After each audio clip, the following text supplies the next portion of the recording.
Hello दोस्तों, welcome to my YouTube channel. तो आज हम लोग बात करते हैं साइक्लोन्स के बारे में। जो चक्रवात होता है वो कैसे बनता है, कौन से देश इसको नाम रखते हैं, ये सब देखेंगे। पहले इसको देखते हैं कि चक्रवात बनता कैसे है। तो इसमें चक्रवात मुख्यतः निम्न वायुदाब के केंद्र होते हैं जिनके चारों तरफ सकेंद्रीय वायुदाब रेखाएं विस्तृत होती हैं तथा केंद्र से बाहर की ओर वायुदाब बढ़ता जाता है। परिणाम स्वरूप परिध से केंद्र की ओर हवाएं चलती हैं।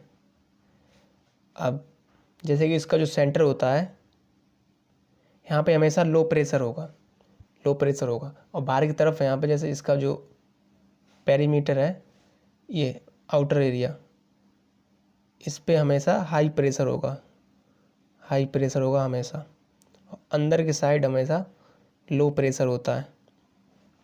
अब ये क्यों होता है, तो इसको हम देखते हैं अलग स्लाइड में, एक अगली। इसको एग्जाम्पल से समझेंगे, अच्छे समझ में आएगा। जैसे कि ये एक एरिया है, कोई चौकोल एरिया है। अब यहाँ पे पूरे में पेड़ लगे हुए हैं। ये पेड़ मान लीजिए पेड़ है, ये पूरे में पेड़ थे, एक तरीके का बगीचा था, बाग था। अब यहाँ पे अच्छी खासी भी यहाँ पे हवाएं चलती थी, सब कुछ, गर्मी भी कम थी। लेकिन अब यहाँ पे पहुँच गए ह्यूमंस। जैसे कि बीच में ये पहुँचे तो यहाँ पे ये इन्होंने पेड़ कटवा दिए बीच में। तो बीच में इन्होंने पेड़ कटवा दिए। तो अब क्या होगा कि जो बीच में होगा एरिया बीच में होगा, वहाँ पे गर्मी हो जाएगी ज़्यादा, क्योंकि यहाँ पेड़ हो गए कम। पेड़ क्या एक तरीके से कटवाई दिए हैं, पूरे बाहर की तरफ सब लगे हुए हैं। अब जैसे कि जो सूरज की रोशनी है वो तो चारों तरफ पड़ेगी, लेकिन जो जहाँ पे पेड़ नहीं है वहाँ पे गर्मी ज़्यादा होगी, क्योंकि यहाँ पे ज़्यादा टेम्परेचर आएगा, क्योंकि सूरज की तो सीधी रोशनी पड़ेगी। अब जब टेम्परेचर ज़्यादा होगा तो यहाँ पे लो प्रेशर क्रिएट हो जाएगा। टेम्परेचर और प्रेशर की रिलेशन हमेशा इन्वर्सली प्रोपोर्शनल होती है। जैसे अगर टेम्परेचर कहीं पे ज़्यादा होगा तो वहाँ पे प्रेशर लो हो जाएगा अपने आप। तो बाहर की साइड तो यहाँ पे सही है सब मौसम, लेकिन जो बीच में है यहाँ पे गर्मी हो जाएगी ज़्यादा, हवा गर्म हो जाएगी। और आपको पता होगा गर्म हवा हमेशा ऊपर की ओर उठती है। तो इसकी जो साइड में है यहाँ पे हो जाएगा हाई प्रेशर और बीच में हो जाएगा लो प्रेशर, क्योंकि यहाँ पे टेम्परेचर होगा ज़्यादा, टेम्परेचर इंक्रीज हो जाएगा, और बाहर की साइड में टेम्परेचर हो जाएगा कम। इसीलिए बीच में हवाएं उठेंगी और बाहर की तरफ चलेंगी उठकर। अब बाहर से अंदर ही क्यों हवाएं आएंगी, तो इसका रीज़न है कि जो हवा होती है वो हमेशा high pressure to low pressure चलती है। अब जैसे बाहर हाई प्रेशर है तो वहाँ से अंदर की तरफ इसकी हवाएं आएंगी, अंदर की तरफ ये आएंगी हवाएं, ये आएंगी इसके अंदर। उसके बाद क्या होगा इसमें, उसके बाद होगा कि जो अर्थ का जो दो होते हैं गोलार्ध, एक तो होता है नॉर्दर्न हेमिस्फीयर, एक होता है सदर्न हेमिस्फीयर। और जो नॉर्दर्न हेमिस्फीयर होगा, उत्तरी गोलार्ध, उसमें जो हवाएं होंगी साइक्लोन होगा, मतलब वो एंटी क्लॉकवाइज घूमेगा। जैसे कि अगली स्लाइड में दिया हुआ है, ये वाला है, ये उत्तरी गोलार्ध का है ये, और ये वाला दक्षिणी गोलार्ध का है, मतलब सदर्न हेमिस्फीयर का, ये वाला नॉर्दर्न हेमिस्फीयर का है। तो जो नॉर्दर्न हेमिस्फीयर में होगा उसमें क्या होगा कि जो साइक्लोन होगा चक्रवात, वो एंटी क्लॉकवाइज घूम जाएगा। और ये एंटी क्लॉकवाइज क्यों घूमेगा, ये फेरेल्स के नियम के अनुसार होता है कि जो नॉर्दर्न हेमिस्फीयर है उसमें हवा राइट साइड घूमेगी, मतलब दाहिनी साइड घूमेगी। और जो सदर्न हेमिस्फीयर होता है दक्षिणी गोलार्ध, उसमें हवा लेफ्ट साइड में मतलब घूमेगी। लेफ्ट साइड को हिंदी में बाइनी साइड कहते हैं। तो ये फेरेल्स के नियम के अनुसार ये घूम जाती है। तो जो साइक्लोन होगा वो नॉर्दर्न हेमिस्फीयर में एंटी क्लॉकवाइज घूमेगा, मतलब घड़ी की सुइयों के विपरीत दिशा में घूमेगा उत्तरी गोलार्ध में। और दक्षिणी गोलार्ध में घड़ी की सुइयों के दिशा में घूमेगा, क्लॉकवाइज घूमेगा। जैसे सुई घूमती है उसी के, घड़ी की जो सुई होती है वो क्लॉकवाइज घूमती है, तो उसी के अनुसार ये साउथ में घूमेगा, मतलब सदर्न हेमिस्फीयर में, दक्षिणी गोलार्ध में। और नॉर्दर्न में घड़ी की सुइयों के विपरीत घूमेगा, उसके उल्टा घूमेगा। तो ये हो गया। और जो ये होता है, इसका सेंटर जो होता है साइक्लोन का, उसको कहते हैं आई ऑफ द चक्रवात का जो केंद्र होता है उसको चक्रवात की आँख कहते हैं, मतलब सेंटर ऑफ द आई, जो बीच का पॉइंट होता है सेंटर। और इसका बहुत ही इंपॉर्टेंट एक क्वेश्चन ये बनता है कि जो चक्रवात होता है उसको नापने वाली मशीन का क्या नाम है, जो जिससे इसको मेजर किया जाता है। जो साइक्लोन होता है उसको किस मशीन से मेजरमेंट किया जाता है, तो उसके लिए मशीन होती है, उसका नाम है टी स्केल। इसका नाम हम लिख देते हैं, ये बहुत बार पूछा गया है पेपरों में। इसकी जो मशीन होती है उसका नाम होता है टी स्केल, इसको मेजर किया जाता है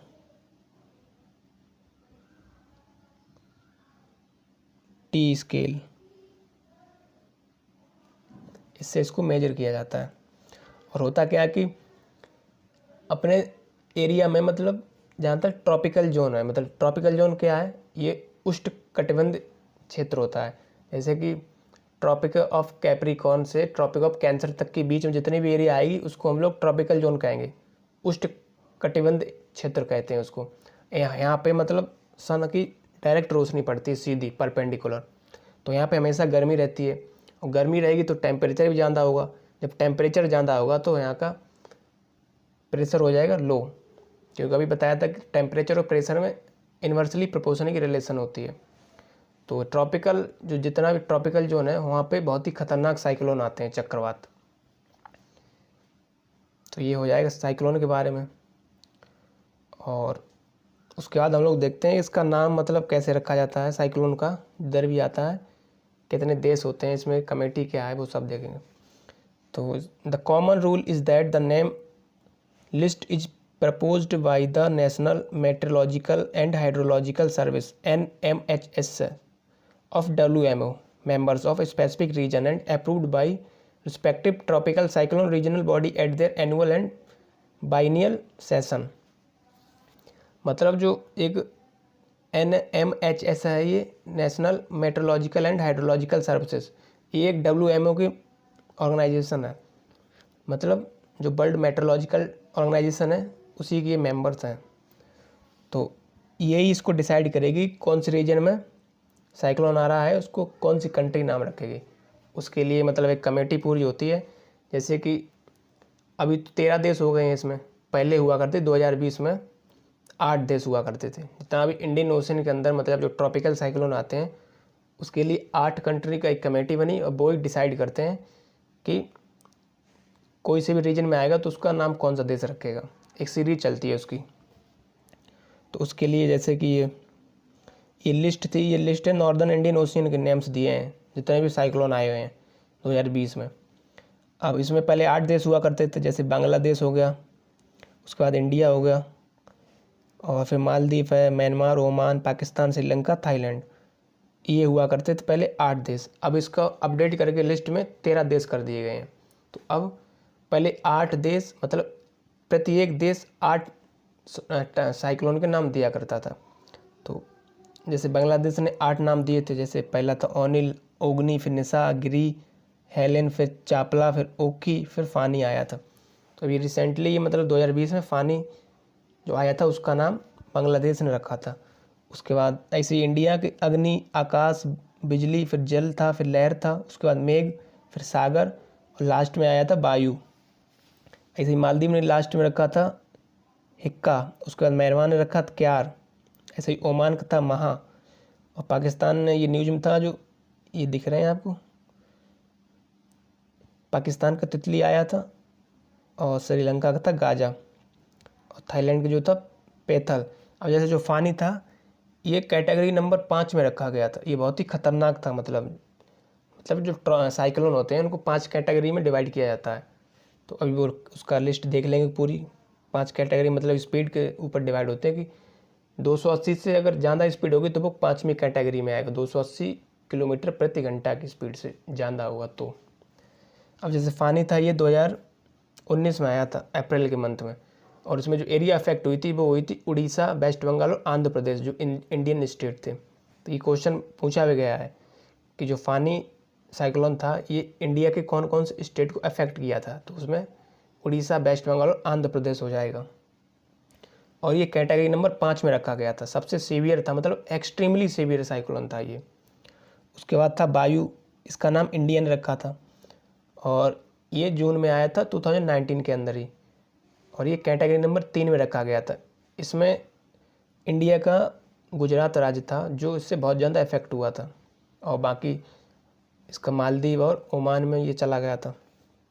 उसके बाद था एक ये तितली, जो कि पाकिस्तान ने रखा था, इसका नाम तितली का। ये 2018 में आया था, और ये कैटेगरी नंबर 3 में ही रखा गया था इसको भी। और इसमें जो इंडियन स्टेट थी वो इफेक्ट हुआ था, वो थी उड़ीसा, आंध्र प्रदेश, वेस्ट बंगाल और बांग्लादेश। बांग्लादेश था इसमें दूसरा देश। उसके बाद गाजा था, इसका नाम श्रीलंका ने रखा था। ये क्वेश्चन सभी पूछे गए जितने भी हम बता रहे हैं कि गाजा साइक्लोन आया था, इसका नाम कौन से देश ने रखा था। ये डायरेक्टली क्वेश्चन पूछा गया एसएससी में, तो इसका नाम श्रीलंका ने रखा हुआ था, और ये कैटेगरी नंबर 1 में रखा गया था इसको। ये मतलब ज़्यादा सीवियर नहीं था, तब भी डिस्ट्रक्शन तो हुआ ही थोड़ा बहुत। और ये 2018 में आया था। इसमें इंडियन स्टेट थी जो इफेक्ट हुई थी, जैसे तमिलनाडु, पुडुचेरी और अंडमान आइलैंड था, ये इफेक्ट हुई थी इससे। उसके बाद थाईलैंड था पैथल। अब क्या हुआ है, अब जो ये 2020 की लिस्ट थी, अब कमेटी बन के इसको अपडेट कर दिया गया है, नेम चेंज कर दिए गए हैं। तो अब कौन कौन से हैं वो देखते हैं। ये new list of names for tropical cyclone over north Indian ocean. तो इसमें अब 13 देश हो गए हैं, टोटल 13 कंट्री हो गए हैं जो इसके नाम मतलब साइक्लोन के देंगे, और हर एक कंट्री 13 साइक्लोन के नाम देगा। जैसे बांग्लादेश, इसने पहला नाम दिया निसर्ग, ये भी आया था। उसके बाद विपर्जय होगा और अर्नब होगा, फिर उपाकुल होगा, उसके बाद बरसन, ऐसे करके इसके 13 नाम होंगे जो बांग्लादेश देगा। उसके बाद इंडियन का इसमें लिस्ट में पहला है गति, उसके बाद दूसरा होगा तो तेज होगा, उसके बाद आएगा मोरासू, फिर आग, फिर व्योम, झार, प्रोबाहो, फिर नीर, ऐसे करके इसके भी 13 ये भेजे हैं इसने। ऐसे ही अभी ईरान में आया था निवार, ईरान ने रखा था नाम, आया नहीं था उसमें निवार। अब जैसे कि बांग्लादेश का जो निसर्ग था ये आया था जून में 2020 में, और ये कैटेगरी नंबर 1 में रखा गया था। ये सीवियर साइक्लोन था, और इसको इंडिया में महाराष्ट्र में इसका इफेक्ट हुआ था, बस महाराष्ट्र के अंदर केवल। उसके बाद सेकंड ये इंडिया गति था, गति ये आया था नवंबर में 2020 में, ये कैटेगरी नंबर 3 में रखा गया था। वेरी सीवियर साइक्लोन था ये, और इसने इफेक्ट किया था एरिया सोमालिया और यमन। देखो नाम इस जो ये साइक्लोन था गति, इसका नाम इंडियन रखा, लेकिन इसमें इंडियन स्टेट कोई भी इफेक्ट नहीं हुई थी। इसमें जो एरिया इफेक्ट हुआ था वो था सोमालिया और यमन। इसकी एक सीरीज चलती है ना, वहाँ आए चाहे आए, लेकिन जैसे पहले बांग्लादेश हो गया, उसके बाद इंडिया का नंबर आएगा, तो इंडिया का नंबर आया तो उसने गति रखा था। और ये जो साइक्लोन था इसका एरिया इफेक्ट हुआ था सोमालिया और यमन का। उसके बाद ईरान ने नाम रखा था निवार, साइक्लोन का निवार आया था। ये नवंबर 2020 में ही आया था, और ये ज़्यादा खतरनाक नहीं था। इसने जो एरिया इफेक्ट किया था वो श्रीलंका था, इंडिया के 3 राज्य थे, आंध्र प्रदेश, तमिलनाडु और पुडुचेरी। उसके बाद आया था ये बुरेवी, ये मालदीव ने नाम रखा था इसका, जो कि आया था लास्ट नवंबर तो दिसंबर में शुरुआत 2020 की तभी आया थी। और ये इसने एरिया इफेक्ट किया था श्रीलंका, इंडिया के 2 स्टेट तमिलनाडु और केरल।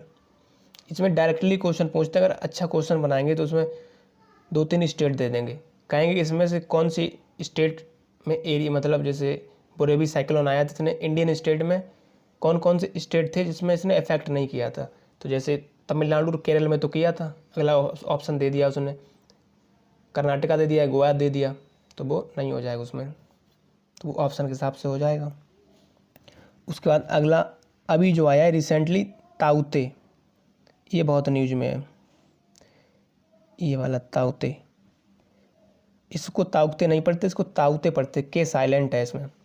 और इसका नाम रखा है म्यांमार ने, और ये अरेबियन सी में बना है, और ये 14 मई 2021 को ये बना था, मतलब अरेबियन सी के अंदर। और ये कैटेगरी नंबर 4 में रखा गया है, एक्सट्रीमली सीवियर साइक्लोन है ये। और इसने जो एरिया इफेक्ट किया है इंडिया में, ज़्यादातर साउथ का तो पूरा ही एरिया मान लो, सभी स्टेट, जैसे कि गुजरात, गोवा, कर्नाटका, केरल को भी किया है, और लक्षद्वीप। उसके बाद श्रीलंका, मालदीव में भी ये पहुंचा है। और उसके बाद एक और अभी बना है जिसका नाम रखा है ओमान ने, और उसका नाम है एस। एस नाम है इसका, ये ओमान ने नाम रखा है और ये बे ऑफ बंगाल में शुरुआत हो गई इसकी बनना, वहाँ पे लो प्रेशर एरिया क्रिएट हो गई है। और इसका न्यूज आ रही है कि ये 23 मई तक ये इंडिया में पहुँच जाएगा, वेस्ट बंगाल की तरफ। तो अब उसका अभी न्यूज आ गया कि तब पता चलेगा। उसके बाद जो अगला साइक्लोन आएगा उसका नाम पाकिस्तान रखेगा और उसका नाम होगा गुलाब। ये इंडियन ओशन में कहीं पे भी आए, अभी एस आ गया, एस मतलब क्रिएट हो गया और लो प्रेशर, तो वो आएगा। उसके बाद जो अगला होगा वो गुलाब साइक्लोन होगा, उसका नाम पाकिस्तान रखेगी। तो ये साइक्लोन हो गए, अभी तक के बता दिए हैं सब। उसके बाद हम लोग बात कर लेते हैं, जो साइक्लोन होते हैं उसको 5 कैटेगरी में डिवाइड किया जाता है। तो वो क्या क्या होते हैं, इसमें जो पहली कैटेगरी होती है उसमें स्पीड होती है विंड की 125 किलोमीटर पर आवर, और दूसरे नंबर पे 170 किलोमीटर पर आवर होती है। और जो तीसरी कैटेगरी में होगी उसकी स्पीड होगी 225 किलोमीटर प्रति घंटा, और चौथे नंबर की कैटेगरी में 280 किलोमीटर प्रति घंटा की स्पीड होती है। और जो पाँचवीं कैटेगरी में होता है ये सबसे डिस्ट्रक्टिव होता है, इसमें 280 किलोमीटर प्रति घंटा से ज़्यादा होगी स्पीड, वो पाँचवीं कैटेगरी में डालेगा। और अभी जो ताउते है वो चौथे नंबर की कैटेगरी में डाला गया है, इसमें बहुत ही ज़्यादा मतलब डैमेज हुआ है। तो ये इसकी कैटेगरी होती हैं। उसको रेड अलर्ट भी जारी किया गया उसके लिए, क्योंकि ये चौथे नंबर कैटेगरी में डाला गया है। उसके बाद हम लोग देख लेते हैं और कि जो साइक्लोन होते हैं वो अदर कंट्री में कौन से नाम से जाने जाते हैं। जैसे कि इंडियन ओशन के अंदर जितने भी साइक्लोन आएंगे उनको हम लोग साइक्लोन के नाम से जानते हैं। जैसे कि यहाँ पे कहीं पे भी अफ्रीकन कंट्री है यहाँ पे, और इंडिया के जैसे पड़ोसी बांग्लादेश हो गया, इंडोनेशिया, इधर जितने भी साइक्लोन आएंगे उनको हम लोग साइक्लोन के नाम से ही जानते हैं। और जैसे चाइना की तरफ ही आएगा, China, Japan, north Korea, south Korea और ये फिलीपींस, तो इनको हम लोग टाइफून के नाम से जानेंगे। वहाँ का जो साइक्लोन का नाम होता है उसको टाइफून कहते हैं। और इधर अटलांटिक ओशन के अंदर और पैसिफिक ओशन के अंदर इनको हम लोग हरिकेन के नाम से जानेंगे, हरिकेन। तो ये थे अलग अलग कंट्री में कौन से नाम से जानते हैं, ये भी बता दिया। बाकी हम लोग नेक्स्ट वीडियो में नेक्स्ट टॉपिक बात करेंगे। इसमें तो हम लोगों ने सब देख लिया जितने भी अभी रिसेंट में थे साइक्लोन और होता क्या है ये सब देख लिया है। बाकी अभी जो एस आएगा साइक्लोन उसके बारे में हम लोग अगली वीडियो में बात कर लेंगे, कैसा रहता है, कौन से कैटेगरी में पड़ेगा, वो सब नेक्स्ट वीडियो में करेंगे। तब तक के लिए थैंक यू।